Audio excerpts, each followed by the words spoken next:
Hello everyone and welcome back to our channel. And इस video में हम discuss करेंगे about all the important news and events that has happened in the market today. And सबसे पहले हम discuss करेंगे about gold and silver. तो कल ही की वीडियो में हमने डिस्कस किया था कि गोल्ड और सिल्वर दोनों अपने रिकॉर्ड हाइस पे हैं। इनफैक्ट सिल्वर ने अपने 4 लाख का लेवल भी क्रॉस कर लिया था, बट उसके बाद हमें एक शार्प डिक्लाइन देखने को मिला, जिसकी वजह से ईटीएफ्स भी गिरते हुए हमें दिखाई दिए गोल्ड और सिल्वर के।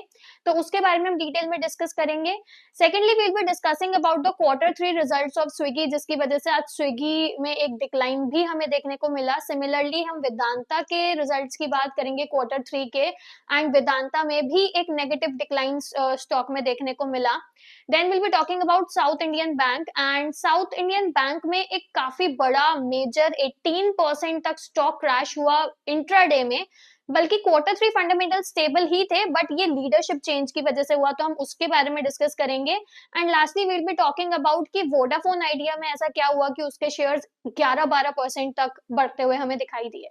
सो सबसे पहले हम डिस्कस करते हैं आज की मेजर इंपॉर्टेंट न्यूज के बारे में, जहां पर गोल्ड और सिल्वर प्राइसेस में तेज प्रॉफिट बुकिंग देखी गई, और एक दिन पहले के हिस्टोरिकल रैली के बाद सिल्वर फ्यूचर्स लगभग 6% गिरे, जबकि गोल्ड एमसीएक्स पर करीब 5% तक गिरा।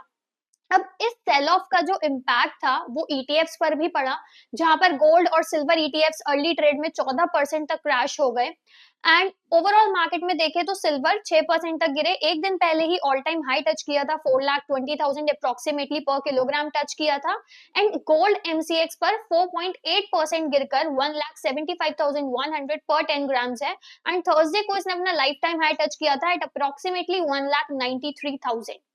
सो ओवरऑल अगर हम देखें ईटीएफ्स भी अगर हम देखें तो गोल्ड और सिल्वर ईटीएफ इंट्राडे में 14% तक गिर गए, एंड ये करेक्शन रिकॉर्ड ब्रेकिंग रैली के तुरंत बाद आया। अब गोल्ड और सिल्वर आज इतना क्यों गिरे, इसके कुछ मेजर रीजंस हैं, जिसमें से सबसे पहला रीजन है हेवी प्रॉफिट बुकिंग। थर्सडे को सिल्वर एक ही सेशन में 9% तक जंप कर गया था। गोल्ड और सिल्वर ने डोमेस्टिक और ग्लोबल दोनों मार्केट्स में रिकॉर्ड हाइज बनाए थे, और ऐसे वर्टिकल मूव्स के बाद ट्रेडर्स और फंड प्रॉफिट बुक करते हैं। सेकेंडली हॉकिश फेड चेयर की स्पेकुलेशन से टेंशन। तो यूएस प्रेसिडेंट डोनाल्ड ट्रंप ने नया यूएस फेड चेयर अपॉइंट करने का सिग्नल दिया, एंड मार्केट्स को डर है कि नया चेयर ज्यादा हॉकिश हो सकता है, एंड स्ट्रॉन्गर डॉलर की वजह से भी प्रेशियस मेटल्स पर प्रेशर हम देख पा रहे हैं।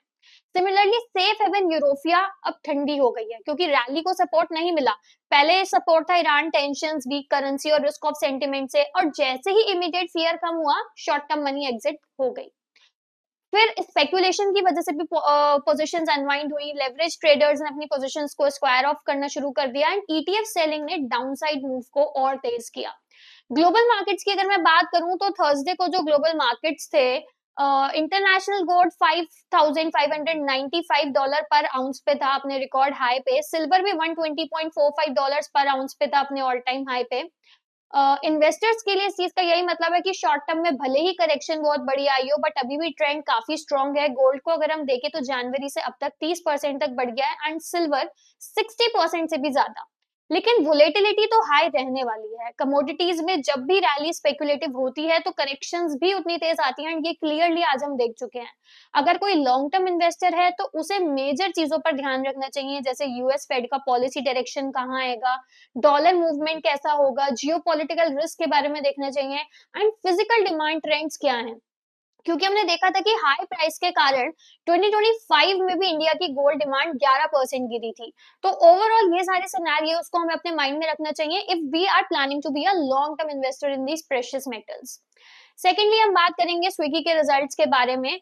तो स्विगी के जो रिजल्ट्स थे Q3 के वो कल आए थे, एंड रेवेन्यू 6,148 करोड़ था, 54% ईयर ऑन ईयर बढ़ा था।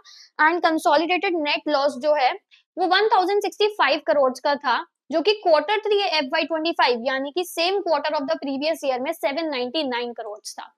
अब लॉस का मेजर रीजन था इंस्टामार्ट यानी कि क्विक कॉमर्स का हैवी एबिटा लॉस। Q3 की परफॉर्मेंस अगर मैं आपको बताऊं तो रेवेन्यू फ्रॉम ऑपरेशन 53% बढ़ा, नेट लॉस 1,065 करोड़ था, एबिटा लॉस अराउंड 782 करोड़ था। सेगमेंट वाइज अगर हम देखें तो फूड डिलीवरी में 24% की ग्रोथ हुई, आउट ऑफ होम कंजम्पशन में 56%, क्विक कॉमर्स यानी कि इंस्टामार्ट में 76%, सप्लाई चेन और डिस्ट्रीब्यूशन में 76% और प्लेटफॉर्म इनोवेशंस में 59% का डिक्लाइन था। इंस्टामार्ट की परफॉर्मेंस की अगर मैं बात करूं तो जो ग्रॉस ऑर्डर वैल्यू थी वो 103% तक बढ़ी एंड नेटवर्क भी काफी ज्यादा बढ़ा, but adjusted EBITDA loss 908 crore का था। मतलब टॉप लाइन तो स्ट्रांग रही, लेकिन क्विक कॉमर्स लॉसेस ने मार्जिन को बहुत हेविली इंपैक्ट किया। बट अब इन्वेस्टर्स क्यों कंसर्न्ड हैं? तो मेजरली जो कोर सेगमेंट है वो बहुत स्ट्रांगली ग्रो कर रहा है। फूड डिलीवरी का जो जीओवी है वो 20% ग्रो किया year on year. Supply chain और डिस्ट्रीब्यूशन सेगमेंट भी स्ट्रांग है। ओवरऑल कोर बिजनेस में कॉन्फिडेंस फुल ऑन है। अगर मैं क्विक कॉमर्स की बात करूं तो वहां पे प्रॉफिटेबिलिटी एक मेजर चैलेंज हमें दिखाई दे रहा है, क्योंकि इंस्टामार्ट स्केल तो कर रहा है लेकिन वाइडर सिक्वेंशियल लॉसेस भी रिपोर्ट हो रहे हैं एंड प्रॉफिटेबिलिटी का पाथ बहुत ज्यादा स्टीपर दिख रहा है rather than it was expected. So contribution margin improvements के बाद भी यहाँ पर एक चैलेंज हमें दिख रहा है। अगर मैं ब्रोकरेज रिएक्शंस की बात करूं तो काफी सारे ब्रोकरेज रिएक्शंस ने दे डाउनग्रेडेड टू होल्ड, क्योंकि रेवेन्यू और एबिटा मिस हुआ है एंड जेफरीज ने भी इंस्टामार्ट के लॉस एस्टिमेट्स को और ज्यादा रेज डाउन किया है। मैनेजमेंट गाइडेंस की बात करें तो जो contribution margin break even guidance है उसे रीअफर्म किया गया है by Q1 FY27 and focus रहेगा wallet penetration, assortment expansion, engagement growth quick commerce में।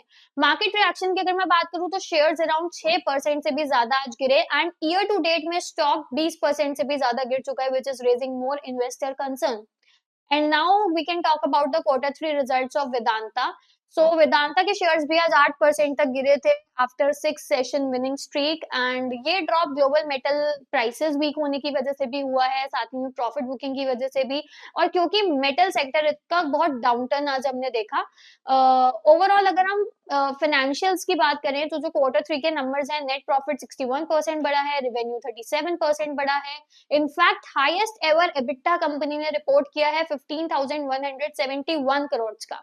अगर मैं सेगमेंट वाइज बात करूं तो एल्यूमिनियम की रिकॉर्ड प्रोडक्शन है। जिंक इंडिया का हाईएस्ट क्वार्टरली एबिटा आया है 6,064 करोड़ का, जिसमें सिल्वर ने कंट्रीब्यूट किया है 44% of the profit. Zinc international में प्रोडक्शन 28% ईयर ऑन ईयर बढ़ी है, जिसमें गैम्सबर्ग का हाईएस्ट एवर रिकवरी है। ऑयल एंड गैस में फर्स्ट सबसी टेम्पलेट इंस्टॉलेशन हुआ है इंडिया में। थर्मल पावर में एबिटा 188% ईयर ऑन ईयर बढ़ा है। स्टील और फेरोक्रोम में स्टील बिलेट्स प्रोडक्शन भी बढ़ा है एंड फेरोक्रोम आउटपुट भी 32% बढ़ा है। तो ऑपरेशनल रिजल्ट्स बहुत अच्छे हैं, लेकिन स्टॉक नेगेटिवली इसलिए आज गिरा क्योंकि ग्लोबल मेटल प्राइस में वीकनेस हम देख पा रहे हैं। जो नॉन फेरियस मेटल प्राइसेस हैं और सिल्वर की फॉल है, उसकी वजह से इन्वेस्टर सेंटिमेंट डाउन हुआ है। एक ब्रॉडर मेटल इंडेक्स का डिक्लाइन सेलिंग प्रेशर को और ज्यादा एम्पलीफाई कर रहा है। अगर मैं प्रॉफिट बुकिंग की बात करूं आफ्टर 52 वीक हाई, तो शेयर्स प्रीवियस डे पे 769.8 रुपी तक गए थे। इन्वेस्टर्स ने प्रॉफिट्स को बुक किया, शार्प करेक्शन हुआ, रुपी 702.4 तक गया एंड ब्रोकरेज व्यूज भी काफी मिक्स्ड हैं। आईसीआईसीआई डायरेक्ट के अकॉर्डिंग एल्यूमिनियम, जिंक और सिल्वर ने परफॉर्मेंस को हेल्प किया है। कॉशन अगर प्राइसेस कूल हो गया तो है। मोतीलाल ओसवाल ने न्यूट्रल रेटिंग दी है एंड एमके ग्लोबल ने बाय रेटिंग दी है। ओवरऑल केपेक्स प्लान्स की अगर मैं बात करूं तो वो भी बढ़ रहे हैं। कंपनी का फोकस है कॉस्ट सेविंग पे, वीएपी प्रोडक्ट कैपेसिटी एक्सपेंशन पे एंड मैनेजमेंट कमिटेड है to deleveraging and cash flow generation for growth.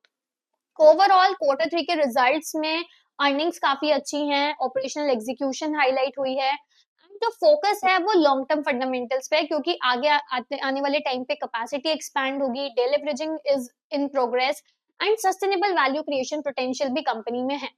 Now let's move to our fourth news for today, जहां पर हम बात करेंगे साउथ इंडियन बैंक के बारे में एंड नंबर्स काफी स्टेबल रहे। स्टिल एक बहुत ज्यादा स्टीप सिंगल डे फॉल हमें स्टॉक में देखने को मिला 18% के अराउंड। अब इस फॉल का जो ट्रिगर था वो कोई वीक अर्निंग नहीं था, बट मैनेजमेंट अनसर्टेनिटी था, क्योंकि बैंक ने अनाउंस किया कि जो उनके एमडी और सीईओ थे he will not seek reappointment after his term ends in September 2026, जिसकी वजह से इन्वेस्टर्स बहुत ज्यादा स्पूक डाउन हो गए डिस्पाइट स्टेबल Q3 रिजल्ट्स। और इंट्राडे में स्टॉक 18% से भी ज्यादा गिरा it's the biggest ever single day fall in the stock and एक प्योर सेंटिमेंट ड्रिवन फॉल था, not fundamental one. Overall major reasons ये थे कि सबसे पहला तो सीईओ ने एग्जिट किया which is creating leadership overhang, and CEO exit announce हुआ एडवांस में ही, बट कोई क्लैरिटी नहीं आई on the successor yet. Banking stocks बहुत सेंसिटिव होते हैं लीडरशिप कंटिन्यूटी पे, तो मार्केट्स को इस टाइप की अनसर्टेनिटी बिल्कुल नहीं प्लान है, even if it's plan. And जो फियर था of disrupting the turn around story वो क्लियरली यहाँ पर दिखा, क्योंकि जो सीईओ थे ही took charge in October 2023 credited with stabilising operations and improving profitability, but investors fear the strategy drift during a recovery phase. ऊपर से फंडामेंटल से ज्यादा एक सेंटिमेंट शॉक हमें देखने को मिला, क्योंकि ओवरऑल जो नंबर्स थे, एनआईआई 8% बढ़ा, अदर इनकम 19% बढ़ी, पैट 9% बढ़ा, so numbers do not justify an 18% crash clearly. अब आगे ये देखना होगा कि सीईओ सक्सेशन क्लैरिटी कब तक आती है, आरबीआई अप्रूवल टाइमलाइंस क्या होंगे, and what is the strategy continuity where it is signalling. But until कोई क्लैरिटी आती है, वोलेटिलिटी हो सकता है स्टॉक में रहे, but fundamentals are intact for now. And now let's see our last news for today, जहां पर हम देख सकते हैं कि वोडाफोन आइडिया के शेयर्स लगातार तीसरे सेशन में रैली की और सिर्फ 3 ट्रेडिंग सेशंस में 12% से भी ज्यादा का जंप दिखाया, जिसमें आज ही स्टॉक ने नियरली 11% से ज्यादा का जंप दिखाया। अब इंटरेस्ट तब आया जब कंपनी ने 45,000 करोड़ का एग्रेसिव इन्वेस्टमेंट प्लान अनाउंस किया, जिसका मेजर एम ग्रोथ रिवाइव करना था, नेटवर्क एक्सपैंड करना था और कॉम्पिटिटर्स के साथ गैप को कम करना था। मेजरली शेयर्स रैली क्यों हुए हैं, उसमें रीजन ये है कि एक तो 45,000 करोड़ का केपेक्स प्लान है, एंड कंपनी ने नेक्स्ट 3 साल में इतना इन्वेस्ट करने का प्लान अनाउंस किया। इससे पहले लास्ट 6 क्वार्टर्स में 18,000 करोड़ ऑलरेडी इन्वेस्ट किए जा चुके हैं। अब टोटल फोकस है कि जो सब्सक्राइबर लॉसेस है उनको रिवर्स करना है एंड कॉम्पिटिटिवनेस को वापस लेकर आना है। तो क्लियर और एग्रेसिव रोड मैप ने इन्वेस्टर कॉन्फिडेंस को बूस्ट किया। सेकेंडली, कंपनी 22 में से 17 टेलीकॉम सर्कल्स में नेटवर्क कवरेज एक्सपैंड करेगा प्रायोरिटी मार्केट्स में, एंड 5G सर्कल में 2G साइट्स को कन्वर्ट करेगा, 4G कवरेज गैप्स को फिल करेगा और 5G रोल आउट एग्रेसिवली करेगा। तो मैनेजमेंट का क्लियर टारगेट है कि आने वाले नेक्स्ट 30 मंथ्स में अर्बन और रूरल दोनों मार्केट्स को कवर करना है। अगर मैं Q3 FY26 में ऑपरेटिंग मेट्रिक्स की बात करूं, तो चैलेंजेस के बावजूद भी कुछ पॉजिटिव सिग्नल्स मिले हैं। नेट लॉस नैरो डाउन हुआ है to 5,286 crore, average revenue per user 7.3% बढ़ा है, postpaid subscribers 14.2% year on year बढ़े हैं, एंड ये नंबर्स अर्ली स्टेबलाइजेशन के सिग्नल्स दिखाते हैं। अगर मैं हायर क्वालिटी सब्सक्राइबर्स की बात करूं, तो यहाँ पर भी कंपनी शिफ्ट होने का प्लान कर रही है। Total subscribers 3.4% year on year गिरे, लेकिन कंपनी ने पोस्टपेड और 4G और 5G यूजर्स को ऐड किया, जो कि हाई ARPU सेगमेंट्स हैं, एंड लॉन्ग टर्म में ये शिफ्ट बेटर मोनेटाइजेशन को सपोर्ट करेगा। So overall markets generally turn around stories पर तेजी से रिएक्ट करते हैं जब प्लान काफी क्रेडिबल हो, और VI के केस में भी हम ये देख सकते हैं कि केपेक्स कमिटमेंट बहुत बड़ी है, ऑल्सो एक क्लियर रोड मैप है, and company is also planning to improve the average revenue per user and the subscriber mix as well. तो इस सब ने मिलकर इस पॉजिटिव सेंटिमेंट को ड्राइव किया, जिसकी वजह से आज स्टॉक में हमें इतना ज्यादा पॉजिटिव रिएक्शन देखने को मिला। ओवरऑल अगर हम डिस्कस करें कि आज की इस वीडियो में हमने कौन कौन सी न्यूज कवर करी, तो सबसे पहले हमने बात करी कि एक हिस्टोरिक रैली के एक दिन बाद गोल्ड और सिल्वर दोनों में प्रॉफिट बुकिंग के रीजन की वजह से या किसी भी जो मेजर रीजन हमने डिस्कस करे उसकी वजह से सिल्वर और गोल्ड के ETFs में भी चेंजेस आए। एंड उसके बाद हमने डिस्कस करे कुछ Q3 के फाइनेंशियल्स, जहां पर हमने स्विगी की बात करी जिसकी वजह से स्टॉक 6% तक गिरा, एंड देन वेदांता। तो वेदांता के शेयर्स भी Q3 के रिजल्ट्स काफी अच्छे आए थे, बट स्टिल वेदांता के शेयर्स भी हमें यहाँ पर गिरते हुए दिखाई दिए।